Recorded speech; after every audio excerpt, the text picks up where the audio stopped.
केलं। नरेंद्र मोदीजींनी 6,000 रुपये तुझ्या बापाला पेरणीला दिले, तुझ्या माईच्या, तुझ्या बहिणीच्या, तुझ्या बायकोच्या नावावर लाडक्या बहिणीचे पैसे आले, तुझ्या अंगावरचे कपडे आमच्या सरकारचे, तुझ्या पायातलं बूट चप्पल आमच्यामुळं आहे, तुझ्या हातातलं ते डबडं मोबाईलचं आमच्यामुळं आहे। शेतकऱ्यांच्या अंगावरचे कपडे, मोबाईल, घड्याळ, चप्पल, बूट हे जे काय आहे ते फक्त आणि फक्त नरेंद्र मोदींमुळे आहे तुमच्याकडे, नाहीतर तुमच्या अंगावर काहीच नसतं।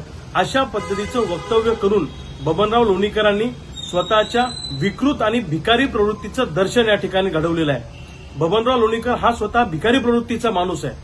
वास्तविक पाहता बबनराव, तुमच्या अंगावरचे कपडे, तुमच्या अंगातला बूट, तुमच्या हातातला मोबाईल हा आमच्या शेतकऱ्यांमुळे, लक्षात ठेवा।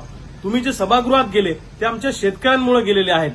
तुम्ही जे काय रोज अन्न खाता ना, तुमची बायको, तुमचे पोरं, तुमचा परिवार जे काही जेवण करतो ना, हे आमच्या शेतकऱ्याच्या घामातून आलेलं, लक्षात ठेवा।